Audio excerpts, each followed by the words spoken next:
we'll continue with our subject of the ways. These are very deep-seated matters of character, and they are scriptural. And every one of these, what we call the 7 habits, are very scripturally based. And if we are to become highly effective brothers and sisters of Christ, we need to look at how they apply to us. So we've been going through through each of these item by item, and trying to look at their scriptural base, where they come from, what they mean, and how they can be applied by us in our lives and in the choices that we make. So in doing this, we have come down through the first 3, which have to do basically with ourselves, in relation to ourselves, developing these habits of being responsible or responsible, able to respond to situations, being in control of our lives. Then charting out where it is we need to go. And then habit 3 following that chart or that map that we've mapped out in our lives. Then we need to look at how we relate to others as we accomplish this and are able to do this to ourselves. Then how do we relate to others? And this is where the second set comes in, to think win-win. Then seek first to understand, then to be understood. And number 6, to work together. Because together the whole is greater than the sum of its parts. So there's synchronicity happening there. We were where we left off last time, about, I guess, 6 or 8 weeks ago, I'm not too sure. We were on this subject, to think win-win. And this is so diametrically opposed to what we naturally do. We had looked at the scriptural basis of that. Just a quick refresher. Simply just selecting a couple here from Philippians. Let each of you look not only on his own interests, but also on the interests of others. Let no one seek his own good, but the good of his neighbor. Consideration of meat made my brother to offend. I will eat no flesh while the world standeth, said Paul, the Apostle Paul, lest I make my brother to offend. So that's some of the things that are involved in this matter of thinking win-win. And we looked at the 6 paradigms of human interaction. And they are win-win, win-lose, lose-win, lose-lose, and simply win, or finally, win-win or no deal. We also had a graphic on here, and I want to go to this because it appears that there was maybe some misunderstanding that was happening here. I wasn't conveying my thoughts, or the thoughts of the graphic, just as it should. And what this graphic was, the reason I had it on here was just to show how this works. We have you on this side, and there's them or the other person, the other people, or whatever it might be that we're relating to on the top. And then we have the elements of win and lose there, and lose and win on the top. So these are quadrants. There's 4 of them, and so these are quadrants. And whichever one if the person we're relating to is in a lose paradigm, and we are in a win paradigm, then it is lose-win, and so on. However, most of the time this is something that is in our own heads, that we think win-lose. we think about the other person in that way, and the other person has their own set of paradigms. But when we get, I guess, down to what I was discussing or talking here about where the misinterpretation would have come in, is when looking at these quadrants, we have the solution that was put here was fix it or get out of it. When it's lose-lose, get out fast, and unhealthy, fix it or get out of it. And apparently there was a thought relating this to the relationship of marriage. And so categorically, I think it is very important. I want to say, first of all, that I would never say this in relation to a committed relationship such as marriage, where we take a vow with our partner before God and before a fellow man. Getting out fast doesn't apply to that. The context of this graphic, and I should have probably shared that with you because it would have probably clarified a few things. It was out of a book that was written basically for young people and teenagers. And so it was dealing with dating, dealing with establishing friends, and which we still do even as we go through life. We're always, getting new jobs or establishing new relationships with friends. And so this is basically what it's talking about. It's not really a committed relationship where they've taken a vow to somebody, but they may in the case of dating.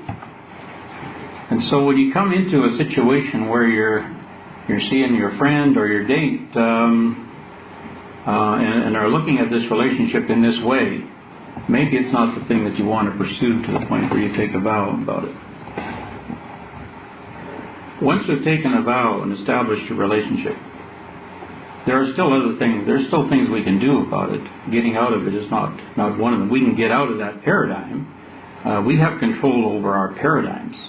If we are ourselves, and it's the only person we can control is ourselves. I can't control you. I can control myself. So if I'm in a lose-lose paradigm, I need to get out of that fast. And that can help a lot. But the relationship, once it's established by a vow, we need to seek other remedies. The other thing I guess we can say about this is that a lose-lose, and we'll deal with it when we talk about it here a little more later, is an extremely destructive paradigm. Extremely destructive. And I have tried as hard as I might, but I cannot really think of any examples in my lifetime of people I've known that would have displayed that paradigm. You hear about it on the news once in a while, murder-suicide or something like that. But that is the kind of thing that ultimates with that paradigm. And hopefully God will spare us from anything like that. I also thought maybe of some of the suicide bombers, this phenomenon that we have in our day and age. But lose-lose doesn't really apply to them because they think they're winning. They feel that this is their salvation by doing that. So they're really in a win-lose paradigm. Lose-lose is really a terrible, terrible thing. And if we are catering or tending to that ourselves, we need to get out of that fast if we can. The problem is that sometimes we just don't recognize it. If we don't recognize a thing, what do we do? Hopefully somebody will intervene and help us through it. Hopefully that clarifies it a little bit. The real purpose of this was to show the quadrants and kind of how they relate, and in as much as that, I think that it is a good graphic still to do that for us. So let's just take a look first of all at the one that we really need to do, which is think win-win. We'll put that at the top. Win-win is really a wonderful frame of mind. It is the mind that God would have us in. It's the frame of mind, the mindset. It is very pleasing to God and it really makes things happen for everyone around us positively. It's a frame of mind and a heart or emotions that constantly seeks out mutual benefit in all human interactions. And we saw that at the beginning when we looked at our scriptural references, and Paul also says that we then that are strong, and this would be relative to our mindset. If we have a strong mindset, and the win-win mindset is the strongest possible, we then that are strong ought to bear the infirmities of the weak, not to please ourselves. Because win-win, where it is I win, you win, is not something that is just for ourselves. It is not a selfish attitude or mindset. It is based upon a foundation of character. As I said at the outset, all these things are very deep-seated character issues. Not that character cannot be changed if we're in a place where we feel is not right and needs to be changed, or sometimes it goes the wrong way. Unfortunately, character can change, but it's not as ephemeral as emotions. The win-win paradigm or mindset sees life as a cooperative rather than a competitive arena. And so this is where it differs very much from the win-lose paradigm of competition and battles and sports and debates and all of that kind of thing. It's based on the mentality of abundance. There's enough here for all of us. We don't have to struggle, and I don't have to take things from you because there's not enough for both of us, or vice versa. There's enough of whatever it is that we're looking at to go around for everybody. And this is the thing that is so basically wrong with the world as we see it today and look out on it, the battles and the wars going on there, is because of the other frame of mind that there's not enough. And it's either you or me, but it can't be both of us. So it's based on this abundance mentality. There's plenty for everybody, and that one person's success is not achieved at the expense or the exclusion of the success of others. And you probably all heard of it. There's kind of a special, or there's an Olympic story out there about and it was in the Special Olympics. And we got just took this off the internet here. A few years ago at the Seattle Special Olympics, there were 9 contestants for the 100-yard dash. All 9 of these children were either physically or mentally disabled. They all gathered at the starting line, and when the starting gun went off, all went out with a burning desire to run the race to the end and win. But one little boy tripped and fell onto the asphalt, and he started to cry. And the other children heard him crying, and they stopped. They slowed down and stopped, and turned around, walked back to the starting line. And one little girl with Down syndrome bent over and kissed him on the cheek, and all 9 children then linked arms and went across the starting line. Why does it have to be, mentally or physically disabled children that have to show us the way to go?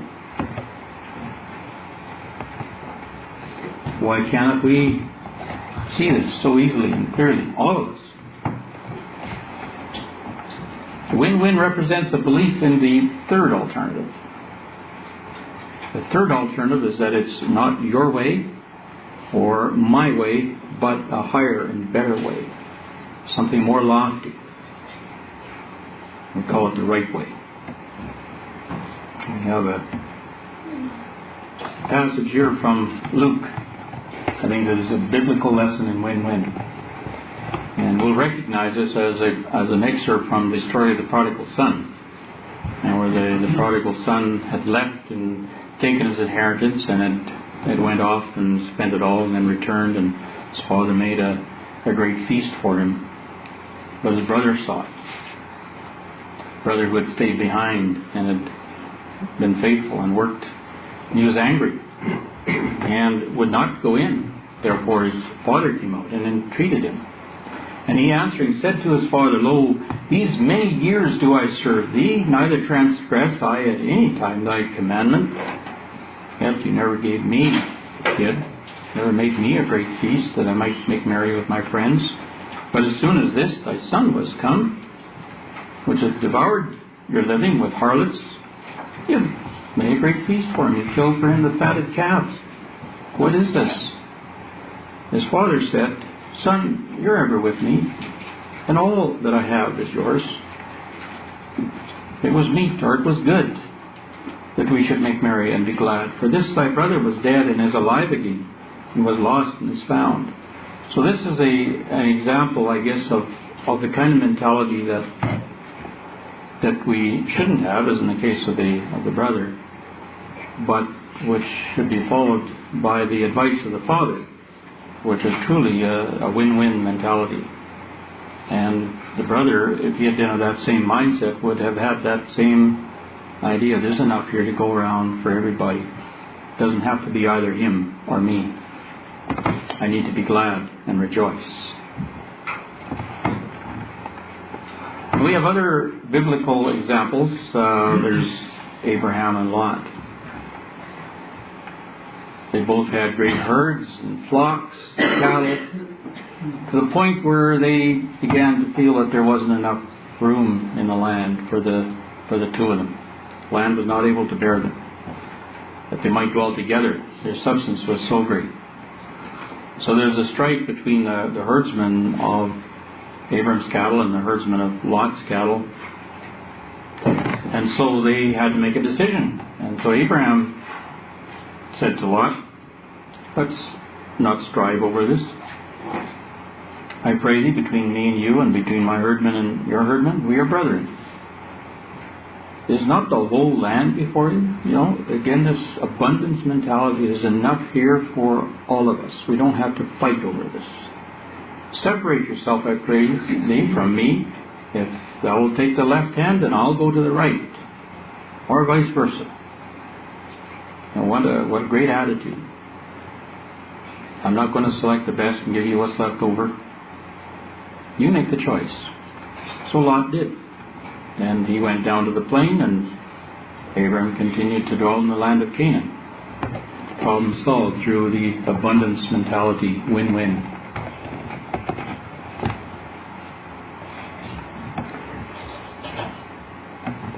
This is kind of what Abraham's paradigm was expressed, I think, by Paul. This is what things were gained to me.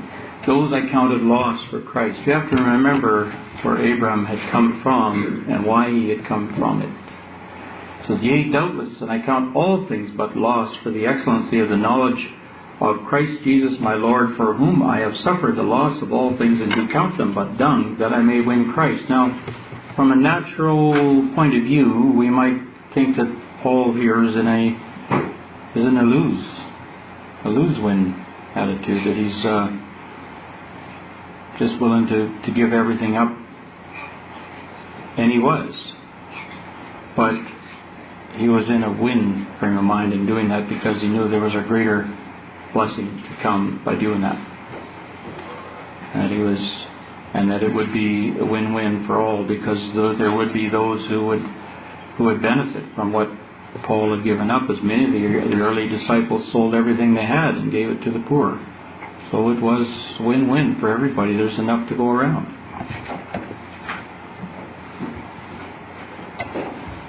And so Paul's paradigm of, lose to win, I suppose you might call it, was also Abraham's.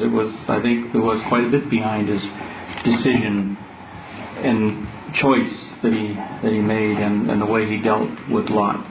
Because, as we say, where did he come from, and why was he there?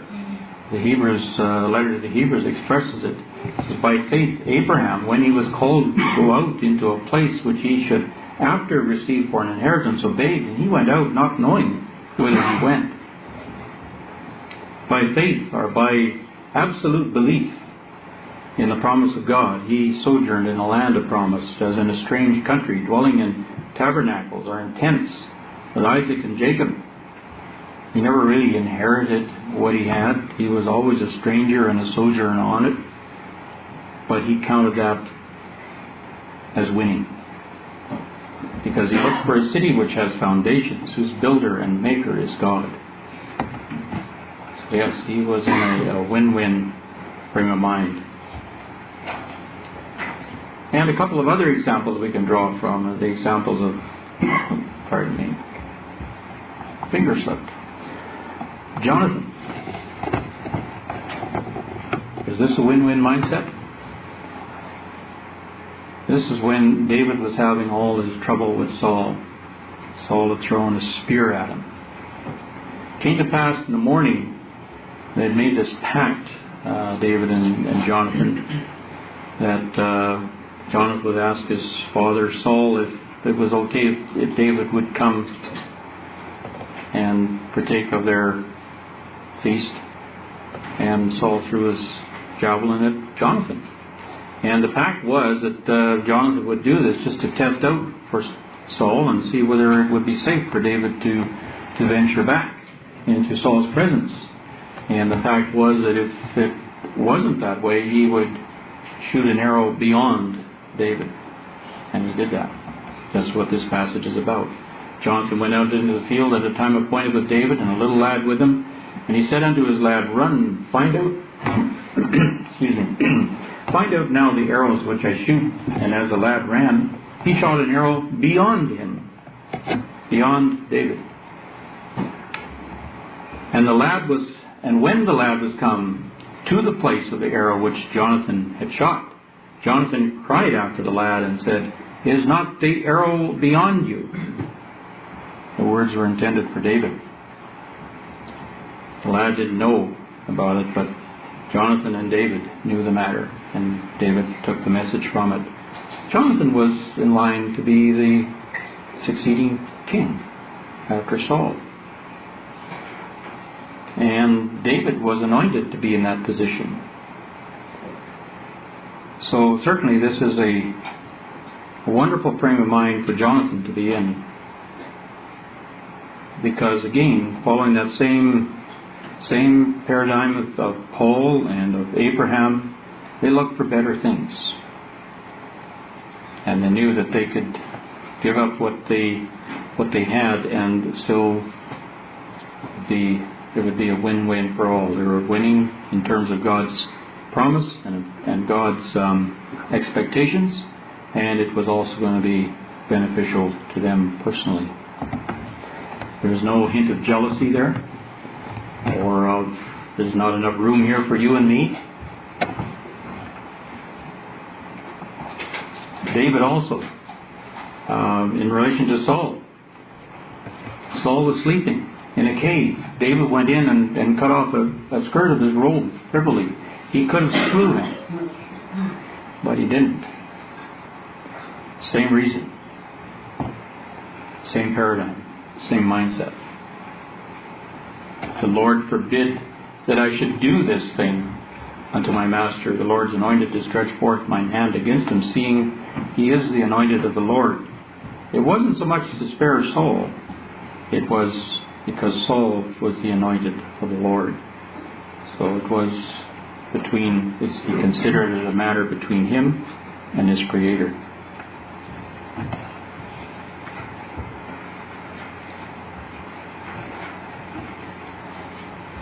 I think we got time maybe to do one more here.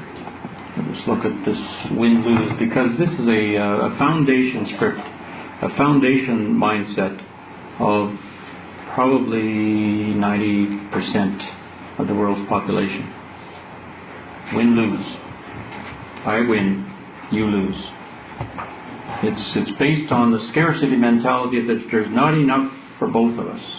If I win, you must lose. If you win, I must lose. And Saul was an exemplary example of that. He cast a javelin at David because he considered David as vying for the same position that he occupied. And he was playing a harp for Saul, music. And Saul cast a javelin and said, I'll smite David even to the wall with it. It happened twice. Saul was afraid of David. There's a defensive attitude coming from feeling that his position was in jeopardy. There's not enough room here for the both of us. It's you or it's me.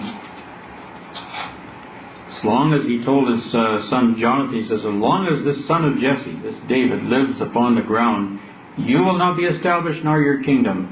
Wherefore now send and fetch him unto me. He shall surely die. Jonathan answered Saul his father, what has he done? Why should he be slain? And that's when Saul cast the javelin at him to smite him.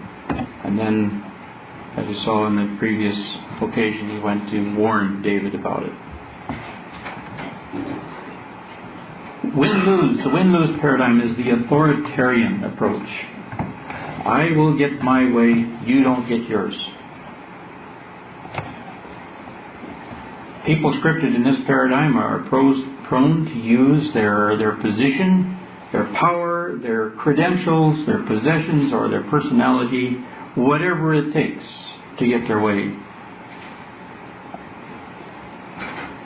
Win-lose is a flawed attempt to get the fruits of cooperation. They like to have people cooperate with them, but to their own ends and for their own purpose. And again, using these things to do that.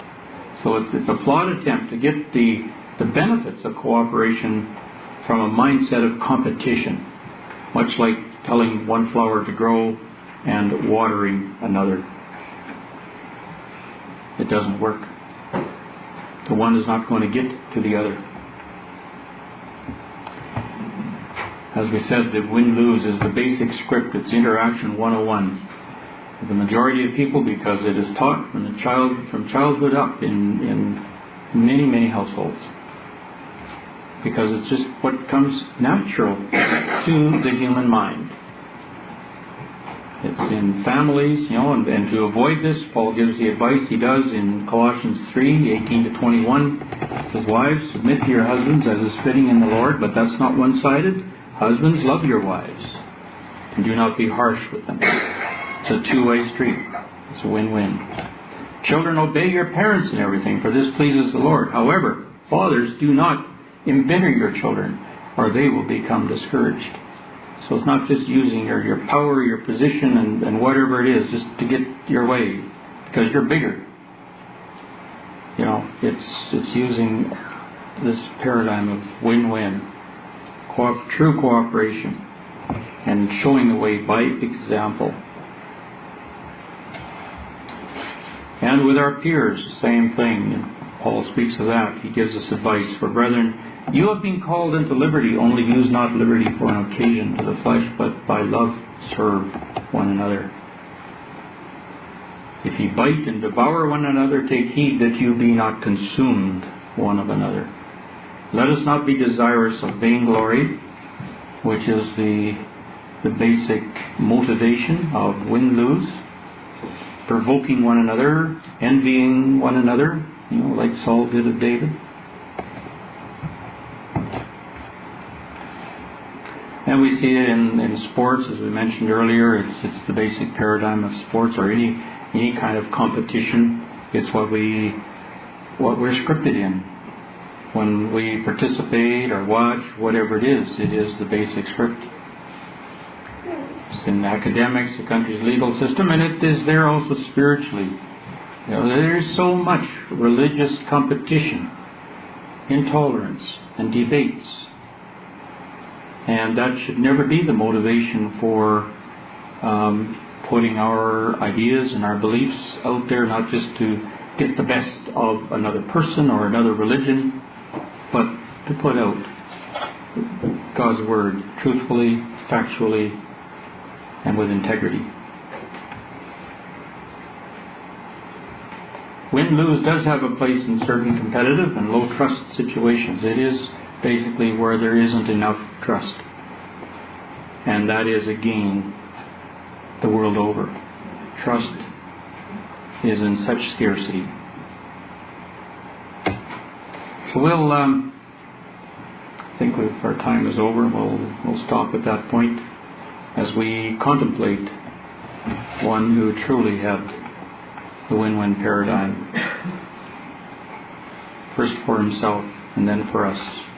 following God's purpose throughout his life, even unto giving it up on the cross, that he may be resurrected and sit at the right hand of God and intercede for us, carrying out God's purpose and God's will, irrespective of his own personal desires, which he immediately put down.